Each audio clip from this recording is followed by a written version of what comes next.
ya, apa hukum menggunakan pewangi napas saat berpuasa? Menggunakan ya pewangi ketika sedang berpuasa, ya, pewangi napas, karena memang kita tahu ya dalam hadis riwayat Al-Imam Al-Bukhari dikatakan bahwa khulufu famis shaim atyabu indallahi min rihil misk.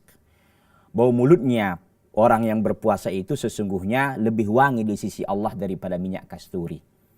Tapi ada orang memang nggak nyaman begitu. Semestinya dia harus bersabar dengan itu.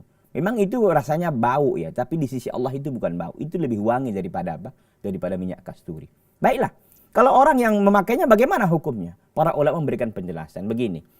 Kalau yang disemprotkan itu tidak sampai jatuh, tidak sampai kepada tenggorokannya, maka itu tidak membatalkan ibadah puasanya. Dan itu memang harus hati-hati, dan kandungan cairan yang disemprotkan itu tidak banyak. Kalau banyak itu bisa membatalkan ibadah puasa, karena memang itu bisa jatuh kemana?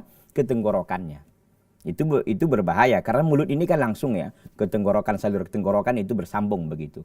Makanya pada hukum awalnya bagaimana? Ini boleh dengan catatan. Dengan catatan apa? Dengan catatan tidak sampai. Harus berhati-hati dia.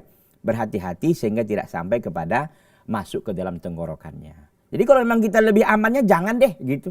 Ya, supaya, dan memang ada keutamaan tadi bahwa bau mulut orang yang berpuasa itu ya Allah lebih wangi daripada minyak kasturi gitu. Yang kadang-kadang kita minyak wangi aja nggak punya kadang-kadang kan begitu. Ini kita diberikan oleh Allah Subhanahu wa taala lebih wangi daripada minyak kasturi. Memang betul bahwa rasa bau dan segala macam, tapi itu adalah sebuah ibadah.